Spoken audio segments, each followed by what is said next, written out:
The recession is beginning to hit here as elsewhere.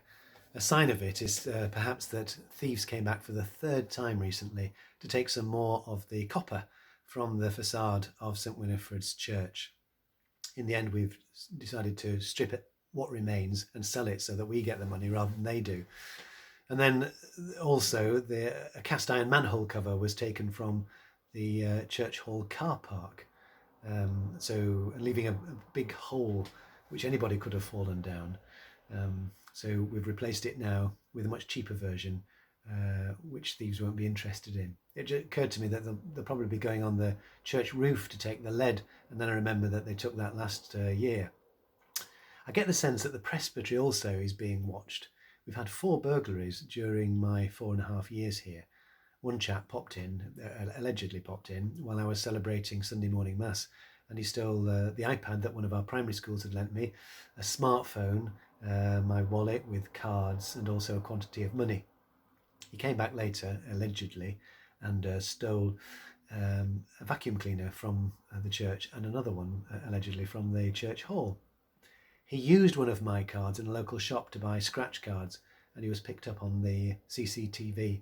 The police, who were excellent in supporting me in all of this, picked him up a couple of days later as he stood on the roadside, presumably waiting for a delivery of drugs.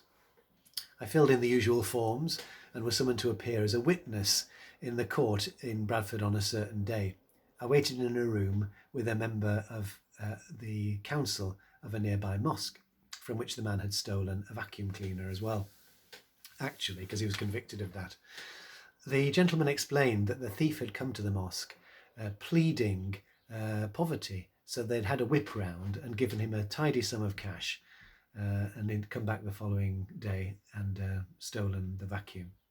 As the case dragged on in the courtroom next door, this gentleman and I got talking about our respective faiths. It was a fascinating conversation.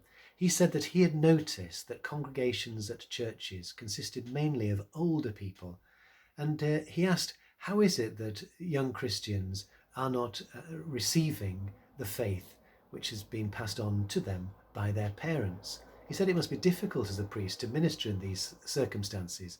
He was understanding and interested, and I felt, I didn't feel at all humiliated. It was a blessed conversation. In the end, the court official came and he said that it had been decided that the only thing that they could pin on the man was the crime in the mosque, and that given that he had already been on remand in prison for a while, he was going to be released the following day.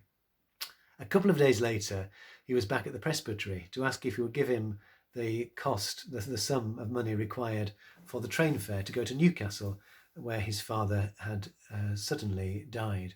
The secretary, a voluntary secretary, recognised him from a photo picture given to us by the police, and she screamed and slammed the door in his face. And I've not seen him back recently anyway.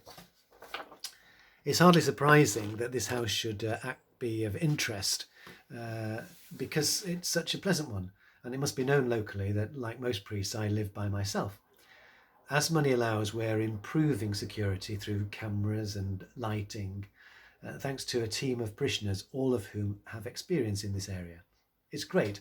Again and again, I found that parishioners are keen to contribute according to their different gifts. So a bad thing happens and then something good comes of it. The parish becomes more united. I feel, therefore, now personally well protected. In fact, sometimes I feel removed from others' lives, cocooned. As a priest, I'll never have to wonder where my next meal is coming from. And I know that some of my parishioners, not many, but some, are wondering that right now. Money is so important. Money and the right use of it is the theme of the gospel for today. The other night on my daily run, I came upon a man in his 30s shouting into his mobile phone, swearing a lot and gesticulating wildly. I only cut you into this deal because you're a mate. I want my money. A little ahead of him, walking a dog, was a girl whom I presumed to be his daughter. Don't behave like that in front of her, I felt like saying. She seemed happy enough, mind you, concentrating on the dog, in a little bubble, it seemed, protecting herself from the aggression around her by ignoring it. If I had a daughter, I thought as I passed by, and by the time I had returned to the presbytery a few minutes later, this thought had not been concluded. I returned to it a little later, and in one of those moments of things cohering in my mind, I saw clearly what God was telling me.